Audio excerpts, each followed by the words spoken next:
Take it away from him. Under 4 left. The barn is alive again. 52-51. Got me in my hormones. All gas, no brakes. Score 4-0. If you think you own this place, you get foreclosed. I've been in my head, but it's not about a T3. I like to learn, but there's nothing you can teach me. We all got opinions. You bout to hit Dimitri and Mitches. CJS never really misses. Shitty 7 land, baby. Ladies and gentlemen, I'm back. I'm back. That's it. It's the sports show.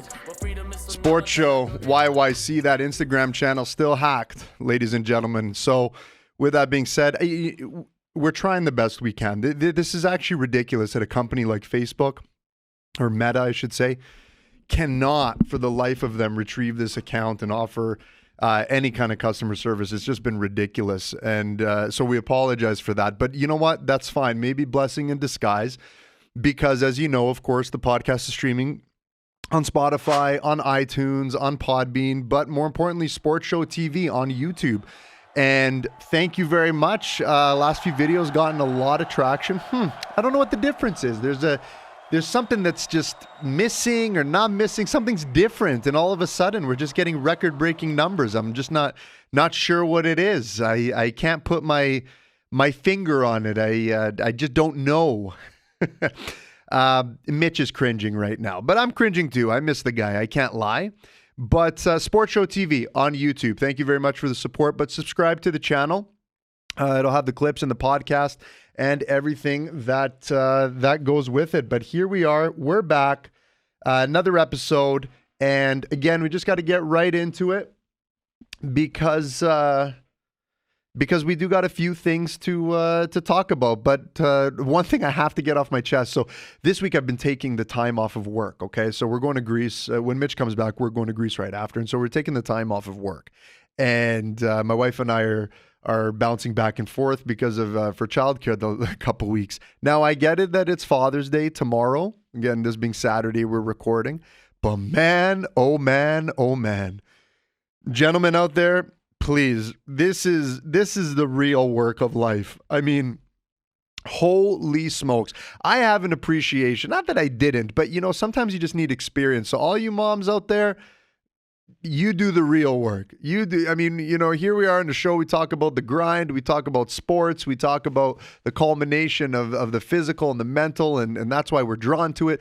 But at the same time, I argue that probably parenting is number one. That should be an Olympic sport on its own. That should have a playoffs. Like, if you really want to calculate who is mom of the year or dad of the year, I think they should just have a reality TV show and just put them through the gauntlet, especially with my girls. No, I kid. I love them. But yeah, I just wanted to give a shout out to all the parents and all the moms out there. So let's get into it. Okay, here's the thing. So Canada has made the World Cup. It's fantastic. It's big news for soccer. Big news for Canadian soccer. And it's awesome. I'm really looking forward to it. And they're playing well. Like, this is the great thing, is they're going to go into the World Cup. And even if they lose every game, for example, we know that package of players is going to play substantially well. And it's exciting. Here's what else is exciting. What's exciting is that the 2026 World Cup now is going to be hosted by 3 different countries, Canada included. So what timing on the Canadians' part? United States and Mexico. Okay, great. Fine and dandy. Now, normally I'd have no bone to pick on this one and I would have nothing negative to say, but I do got to find the little problem because we're from Calgary. Mitch and I are from Calgary. We live in Calgary, born and raised. And the cities that got selected so far confirmed for Canada are Vancouver and Toronto. Now, I get it. I'm not saying that Calgary should be first in line. That's not where I'm going with this. Where I'm going with this is Calgary doesn't even get a look in. And for the Canadians that are listening, the Americans might be like, okay, well, you know, Toronto, Vancouver, those are maybe Montreal. Those are the only really cities that I know. And if you're a soccer fan, maybe you throw Edmonton in the hat because there would have been a friendly there and you just happen to know it. But for the Canadian contingent up here, this is why I'm upset with Calgary. You know, it was a rant that I had a few weeks ago, and I want to bring it back in because, man, oh man, Calgary, let me tell you something. Don't expect anything, ever. right? And I'm going to go on and I'm going to say ever, because if we can't even get an arena deal for the existing hockey team that is the number one thing in our city, always has been, sorry CFL, but I told you how I felt last week. But if we can't even get anything done there for an arena that's 30, 40 years old, however old that thing is, I mean, what are we expecting? Did you really think that we were going to get a look in for the World Cup or anything even remotely close? I mean, we can't get concerts, we can't get arenas, we can't get looks, we can't get everything. And you know what? We walk around like we're the Toronto, or the capital, really, of Canada. Now I know it's Ottawa, but let's be honest. Anyone who knows anyone from Toronto, it's the capital of Canada. So hey, Calgary fan, don't expect nothing ever from anyone when it comes to sports or big venues. We're never going to get it. We're not going to get it, and it's a shame. And it is a shame because we have a beautiful city and an amazing downtown. We have an amazing province. I'm very proud of where we live.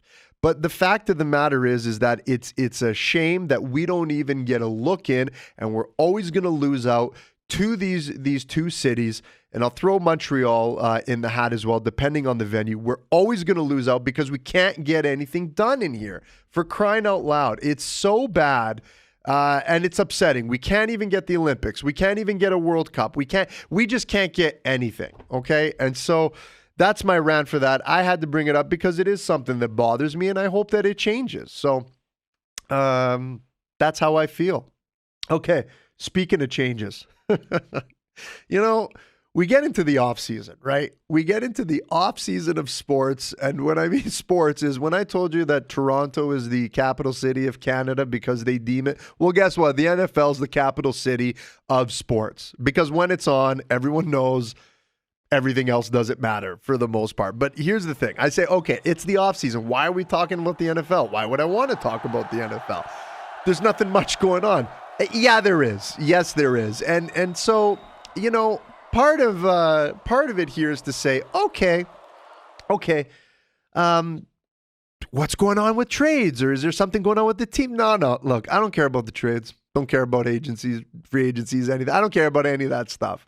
Here's what I care about: the Cleveland Browns. I care about the Cleveland Browns because you know what? Say what you want. They're almost like the Cleveland Donald Trumps. Even if you hate them, they're in the news. And you can't help but kind of love it. You know, you hate it, but you love it at the same time. They're that cousin. They're that brother-in-law. They're that person.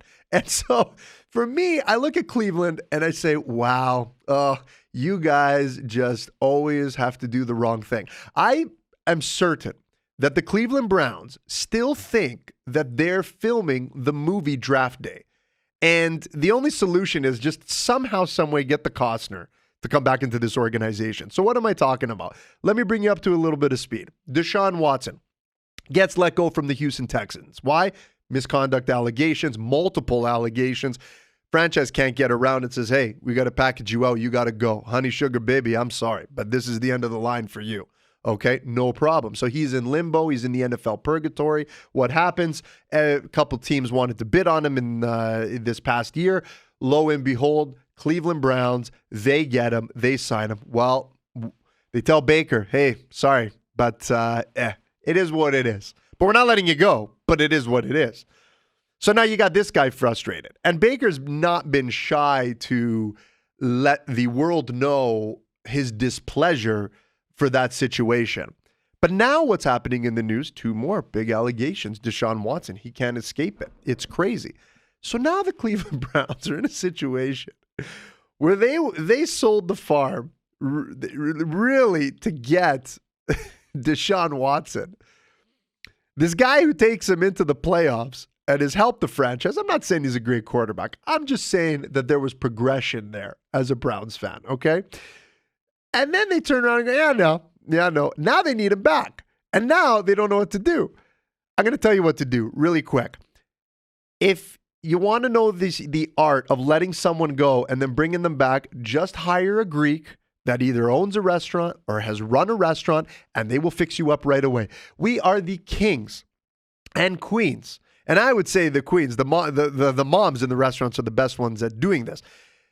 They are the best at letting you go and then calling you back for a shift, having you agree, and having you stay around and potentially even becoming the manager. It's beautiful. It's fantastic. So Cleveland, my advice to you, find a Greek, okay? Just find a Greek. That's all we need to do. And what else do I got on the docket here? Okay. We're gonna jump right into NHL here. Okay, that's what we're getting. We're gonna do NHL. We're gonna do NBA. Here is the thing. Okay, before I start and breaking down the teams and breaking down what I see, this, that, and the other thing, I'm gonna tell you something right now. I've been watching the playoffs. I watched Game 1. As I said, we're recording right now on a Saturday, which means that Game 2 is tonight between Colorado and Tampa Bay. But I want to say something. As Canadians, we're very, very ignorant hockey fans. We are. It is what it is. And I understand why. It's our game. It's our thing. It's what we do. It's what we have. And we want to keep it sacred. I mean, that's why we have football that, we have 3 downs and 10 extra yards. And heaven forbid we just adopt NFL rules. But again, I can't go back into that last week. I just can't do it. So, we're ignorant fans. And we're so ignorant that we come down on the Americans. We come down on the Americans because they don't have a fan base. It doesn't mean as much to them as it means to us. Blah, blah, blah, blah, blah, blah. Well, you know what, Canadian fan? Let me hit you with a bit of a reality check. Hockey does mean a lot to Americans. Hockey's always meant a lot to Americans in recent, okay? I mean, we're talking that the original 6 teams, I hate to say it, but does anyone forget that there were American teams there? Do people forget that there are actually more American teams than there were Canadian teams, if I'm not mistaken? And so when I sit here and I hear, why can't the Stanley Cup come back to Canada? When can it come back to Canada? I've alluded to the whole, Gary Bettman doesn't want the cup to come back to Canada. Guys, in a weird way, I'm sorry to say, hot take, but it's irrelevant now. Okay, would it be nice? Yes. But I'm more keen on the Canadian players that are leaders winning the Stanley Cups. Okay? For example, I don't know, maybe in the Stanley Cup finals, 2 of the top players are Canadian. One's a captain on one team. The other is the assistant captain, but really the star player on the other team. So we're not really losing. But I'm watching these playoffs, and these fans are engaged. Like at Colorado Game 1, my goodness. Tampa Bay, they're fired up. And so, yeah, hockey's not the number one sport in the United States. It's NFL. We get it. NFL, NASCAR is massive over there too, or racing sports and contests, NBA, which we'll get to in a bit too as well. Yeah, I get all that, but you know what? I think enough with it, because, like I said, we're an ignorant fan up here. We think that no one else is allowed to have what we can have, and it's brutal, right? It's like, hockey is basically a Canadian's first girlfriend. You just can't see her with anybody else, and you think that they're there and yours forever. But guess what? They found someone bigger, better, stronger, more money, better looking, and that's all there is to that. So I got to say, you know what? Fan bases, they're there in the States. They're there. They're alive and well. Don't look at the couple markets. Don't look at the Arizona Sun Devils, or excuse me, the Coyotes, which is kind of sad, but at the same time kind of neat, right? Like they have the best gig. Sorry to segue here, but they got the best gig in the whole house. With all the profit sharing going on in the United States, or in the NHL, excuse me. I mean, to sit here and to say that they get a 5,000 seat stadium and they still get all the perks of the NHL. Like, I don't know, is Spanos running this team? Is he out of jail? Did he come back to run this team? That's got to be the way to go. That's got to be what he's doing. But let's get into it, okay? Let's get into the NHL here. Okay. NHL playoffs last week when we were on the show here, when we were talking, it wasn't fully settled. We had known that Colorado had punched their ticket into the final. We were basically waiting for Tampa Bay after taking the 3-2 lead. Again, which they did. They closed it out. They come and they win 4 straight. They did exactly what everyone has expected from them. They don't get rattled. They are extremely composed, and they got the job done. So here we are. We have the Colorado Avalanche versus the Tampa Bay Lightning for the Stanley Cup. Exciting. Probably the way that it should have been. When the dust settles and the emotions are off and you say what 2 teams are the most deserving to get in there, I would say it was these 2. This is you, and what more could you ask for, hockey fan? Let's be honest. You got the reigning, defending, 2-time. I hear you, Mitch. I know you said it. Stanley Cup champions in the Tampa Bay Lightning against a team that probably should have been there already. It came up a little bit short, but exciting, young, and everything mixed together, rolling lines, dynamic, good, well coached. I mean, the team that could, they're waiting to get the torch passed. McKinnon's been waiting for this. I mean, how often can you train with Crosby in the offseason and do Tim Hortons commercials and look at a guy who's won 3 Stanley Cups? I mean, that's tough. That's like, he's hanging out with his older cousin who's got all the trophies and the medals, and he wants a little piece of the pie. You know what I'm saying? So exactly how it should have been, and I love it. So here we are. Fans are electric, as I told you before, and we are in game 1. Now, the first thing I want to address before we go into my thoughts on the series is this. Everyone always talks about, they say Colorado, well, they had a big layoff. They had a big layoff. Is there going to be rust coming in? Is it going to take them some time? Tampa Bay, they're a little bit tired. They just got off of a series and they got to play a little bit sooner. But this whole concept of rust, look, I got to be honest. Maybe at one time it meant something. And even if it did, maybe it only means something for one period. I'm sorry to say, because as we know, game 1 is done. Colorado, they went into overtime and they still won. And so this whole concept of rust, I feel it's just more of a talking point for people on TV and sports commentators and casters on TV just to fill up some time, ironically, like I'm doing right now. But I just feel like it's a talking point. I don't know if it's really a thing. These are professional athletes that nowadays train almost all year round. Right? Like, unless you're Alex Ovechkin, right? Or Milan Lucic. But again, exceptions to the rule. So this whole concept of rust and layoff and these things, I think they mean more to the media than they really do the players. Because let's be honest, once you get on the ice, you're ready to go. It's game time. You figure it out pretty quick. So I want to take that out of the equation. That's my thoughts. But here, I'm going to say this.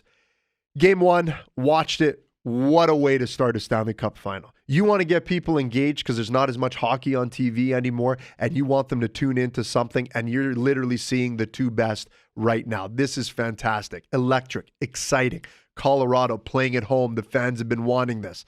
It's kind of nice to see the last time they won the Stanley Cup in the 90s, they had Joe Sakic. He's up at the top right now. The 2-time champs, as I mentioned. Like, these are just really cool things to watch. And then the game was amazing. At home, Colorado taking the lead. But Tampa Bay comes back. The Muhammad Ali's turned around and said, look, like I said, the first rounds don't mean much. We're championship round people. We're slow starters. We get it. But guess what? Wait until we figure you out, and then we're going to be picking our shots. Well, lo and behold, guess what? They decided to tie the game. They give up a penalty at the end. They killed the penalty, and they killed it a bit into overtime as well. But again, I'm watching this game, and I go, oh, my goodness. I go, now, I've never been more nervous for a game 1, I think, in my entire life. Because I'm going to tell you, as we know now, Colorado ended up winning the game. Beautiful. Turnover, well set up, just executed. Boom, it's in. They sealed the deal for game 1. But had Tampa Bay come back, had they come back from that game, from that deficit, and won that game, roster, I'm telling you, this series, over. over. Because if you do that to the young, hungry Lion, I mean, there is no way you come back from something like that. So Colorado got away. I don't want to say they got away with one because they played well, but they did. They got away with one. And that's how good Tampa Bay is. But here's the thing. Colorado, you got to stay composed. That's the biggest key that I see here. They got the talent. They're able to execute. But I can still see, like McKinnon, for example, he's overskating the puck. He's really nervous. He really wants this thing. Okay? So that's going to be the difficult part. The other side of it that I look at here is that it's almost like Colorado got pocket aces for the first time and they're playing poker for the first time and they just don't know how to control themselves. That's what it looks like. But they got to stay composed. But here's the difference for Tampa Bay. Tampa Bay, like I said, we could go on. This is the epitome of what an organization should look like from a championship level. The thing is this. These players, or this team here is finally playing a team that can execute, that knows how to capitalize. Whereas before, they had teams that were a little too nervous. The Floridas, Toronto, the Rangers. Okay, if you look at what they're doing, there's no closers here. Well, guess what? You're playing a closer in Colorado. That has no problems demolishing a team, that has no problem playing hard with the team, that has no problems capitalizing on their opportunities. So, game 2 tonight, we'll see what happens. I think, this is going to be a good series. My heart says Colorado. My head says Tampa Bay, but I'm going to stick with Colorado. I'm cheering for them. I'm going to go Colorado in 6, just to say it. Well, speaking of 6 games is all it took for the Golden State Warriors to cement their legacy. Okay? And next week, we're going to talk about legacy because I'm looking at the time and unfortunately, I won't be able to go on, on the rant here. But we're going to talk about legacies next week. Okay?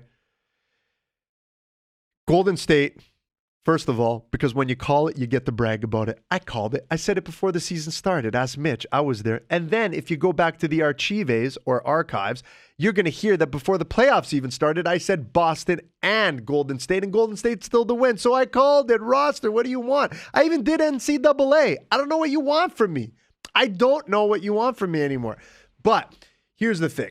Golden State, wow. What an organization. And you're going to say to me, well, Dimitri, was it that hard to call? Actually, no, it wasn't that hard to call. It wasn't that hard to call because basketball is a little different than hockey.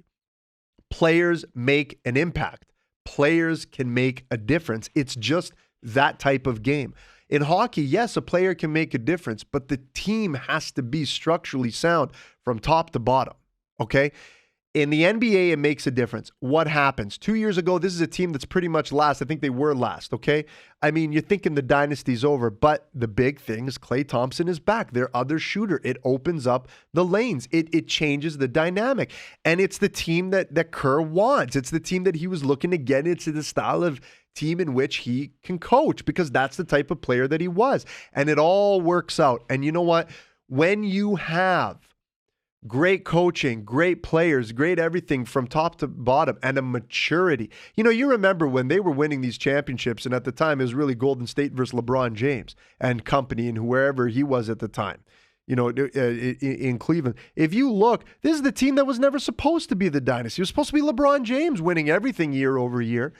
And that's my point, is that in sports, we have to start to look past, in today's age, the names on the balance sheet. We have to look at everything that the organization brings. You have to be complete. I got to say one thing. Steph Curry, I can't believe this is the first time he's won an MVP, but is that even just a testament to the type of leader and player he is on the team? Greatest shooter of all time? I mean, does he get put in a top 10 conversation now of all time because of that? 4 championships, multiple appearances, the team that was not supposed to be the team to do this good. That's all it was. It's like, you start dating a girl, and then you realize it's the sister that you want. You didn't plan for it. You didn't expect it, but you got to break someone's heart, don't you? Well, there it is in a nutshell. Hats off to the Golden State Warriors. This team is something special. It's a dynasty, okay? It's a dynasty. And you know what? Sports fan, think about the era that we live in right now.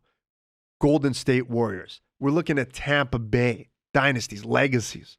Tom Brady, New England Patriots, and or Buccaneers. I mean, you guys, this is, last week I talked about Nadal, Djokovic, and Federer. What a great, great time in sports, everyone. This is fantastic. So congratulations to the champions, the Golden State Warriors, four-time champions in this era. We know that they've won before. Look, it's that time. It's Mitch's favorite segment.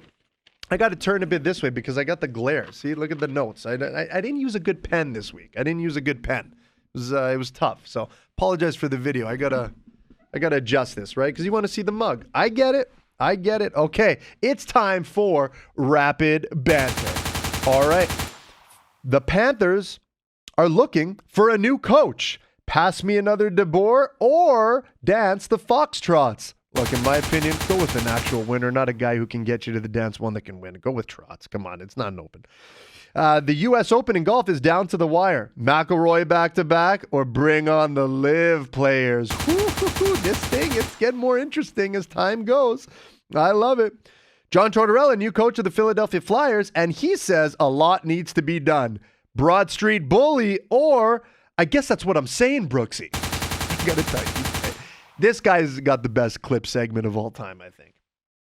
Vince McMahon steps down as the CEO of WWE due to misconduct allegations. No chance in hell, or I wonder if it was a triple threat match.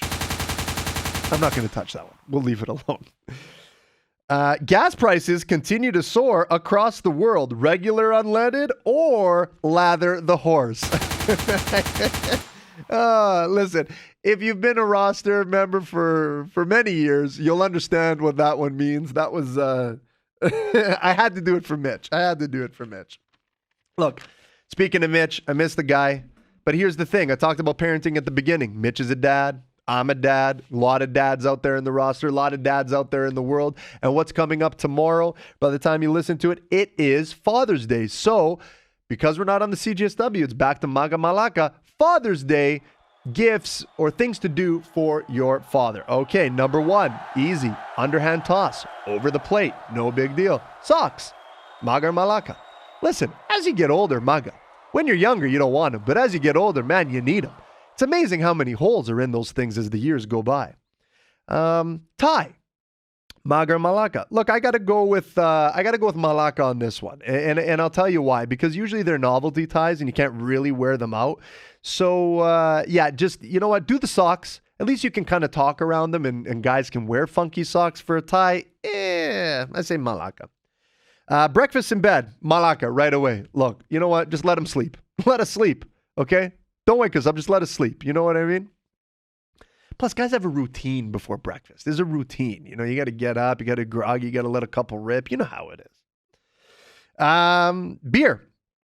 Yeah. Maga. Definitely. All day. Every day. You know, if you really want to please your man, just don't let him go to the fridge for it. Just bring it. That'd be great. Book a massage. Maga Malaka. I got to say Maga on this one. Look, had it, done it, won it again. End of story there. Planning the day.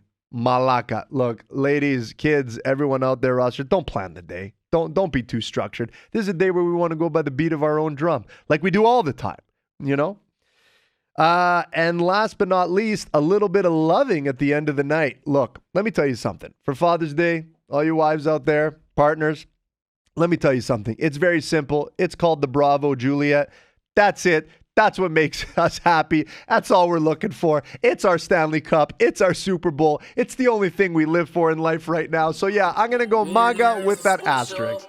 Look, before I get myself in even more trouble, roster, thank you very much. Thank you for listening. Thank you for tuning in. This is The Sports Show. CJSW.com, 90.9 FM, Podbean, Spotify, iTunes, Sports Show TV on the YouTube channel. Please like and subscribe to the channel. That'd be fantastic. I'm going to see you next week when we talk about legacies, as I said, amongst other things going on in sports. And then the week after, we got our boy back. So looking forward to there. But look, this is episode, I believe, 212, 213. I don't even know where we're at anymore. But look, it's one for the books, but I got to shove it in the locker because we do got to hit the showers. Thanks, Russell. When it drop, then I'm mostly what they bopping. You can say, but you got when it's Tuesday, I be locked in.